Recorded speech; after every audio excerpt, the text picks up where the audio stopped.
Hi, I'm Lisa from Hogwarts and All Homeschool. As the whole world knows, 2020 was a year that will be unforgettable for all of the wrong reasons. When lockdown came in and hit the UK in March of 2020, it didn't take long for the novelty of drinking during the day and not having to go to work to wear off, and we quickly realised that we had nothing to do. I had a sinking feeling that 2021 would be no better, and I decided it was time to rent a plot at an allotment. I've been a keen gardener for the last 6 years, but I had slowly started to take over the little bit of garden space that my boys use to play football, and I had wanted an allotment for some time but couldn't. I didn't really think I would be able to commit to the time. We have a caravan and we go away regularly in that, but when lockdown came I realised that it would have been heaven to have somewhere to go that was a little bit different, and of course the added benefit of getting my kids outside, teaching them about sustainability was a bonus as well. So I put my name down on a waiting list, and voila, in November of 2020 a plot became available. You don't have to be an expert to have a plot at an allotment. There are lots of YouTube videos and blogs, online groups that will more or less teach you everything that you need to know. But for starters, here are my top tips. So getting started. If you're serious about an allotment, the first thing you need to do is contact your local council and ask them for a list of all of the available plots or all of the allotments in your local area. Once you've got your list, you then need to work through them to check the distance from where you live, because you may want to rule out any that you don't want to travel to. If you can get a space within walking distance of your home, that's really the ideal situation. But don't narrow your search down so much that you're waiting for a really long time for a plot because you've only put down one that's around the corner from your home.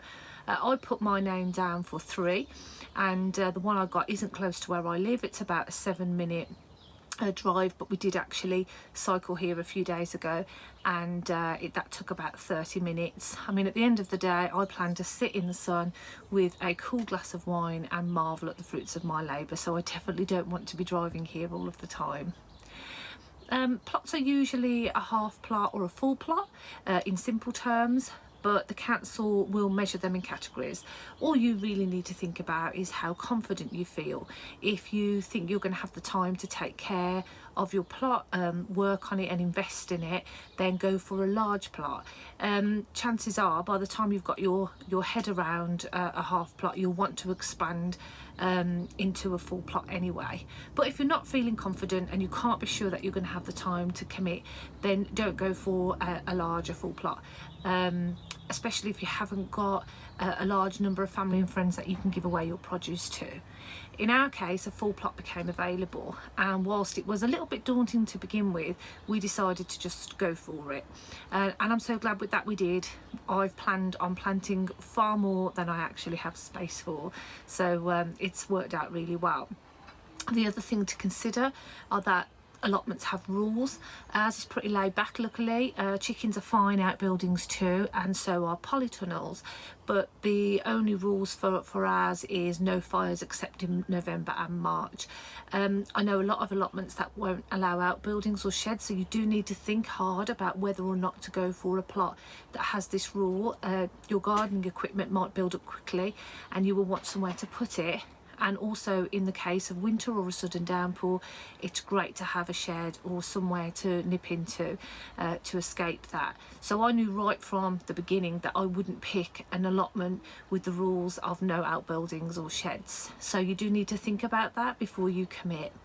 I wasn't even thinking about chickens, to be honest with you, but when I saw how many chicken coops are on our allotment, I know that at some point I'll probably end up having a chicken coop too. So have a think about whether or not that's important to you. Do you want your own freshly laid eggs? So definitely check the allotment rules before you sign on the dotted line and make sure it's going to be what you want.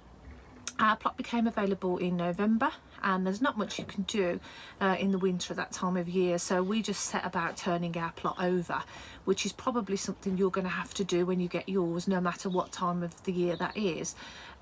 This is how ours looked at the start.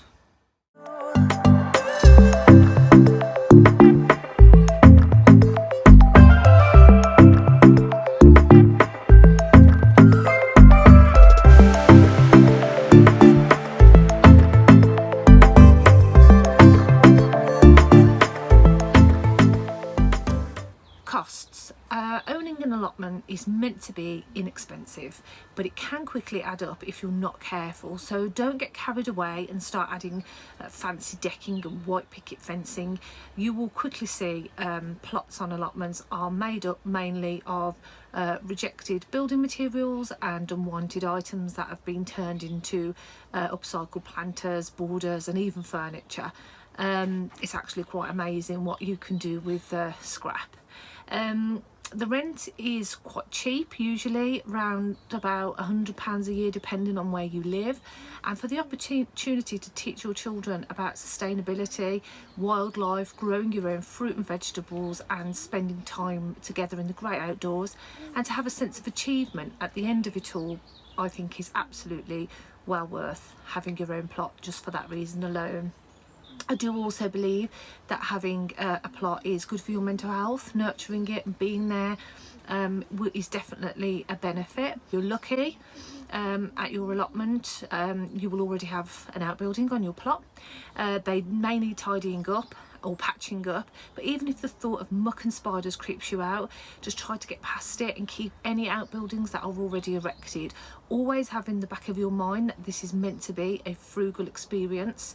Having said that, I have just gone and spent a whopping £700 on a polytunnel, but that's because I wanted something sturdy that wouldn't get blown down by crosswinds, which we can get on our plot. So if you want to indulge in something in a good polytunnel that's going to stand the test of time, I would recommend First Tunnels. And if your forest school project is going to be taking place in a garden, then First Tunnels still do a great domestic range, so make sure you take a look at that. If you want to recreate borders and rearrange the plot you end up with, try salvaging material from people that you know, or check out free sites like on Facebook and eBay. Plastic is always better than wood because it won't rot, it will last longer. We managed to get some free composite decking boards that were left over from a friend's project to start our borders off with, which has been an absolute godsend, and they'll be here forever. The aim will be over time to replace all of the wooden ones that we've got on our plot with plastic or another material that can last the test of time. Another thing while on this subject that you should check is whether or not your plot can become bogged down by water in wet weather. Ours can. I've actually been here when it's been covered in ice, and when the ice has melted it's just pools and pools of water, which is quite disheartening. So if this can happen, it might help if you break up larger beds into smaller beds with passing between to help drain the water and also raise up your bed. If you're lucky, your allotment will have a wood chipping heap that gets replenished by the council or a local tree surgeon every so often, and that's something that you can use for free to create your paths, which is just brilliant. So make sure you've got a wheelbarrow. If there isn't a communal one, that should be a priority for you because you're going to need a wheelbarrow. The best thing to do with a waterlogged plot is to raise the beds. As I convert my borders, I intend to raise the beds, which basically just means creating higher borders and filling it with soil, compost, whatever. I really don't want to start investing in railway sleepers, so I'll be looking online to see what's available, free or cheap. But if you've got any suggestions, let me know in the comments. I would be really grateful. Take your time. On the very first day we spent turning our plot over, this is what we achieved.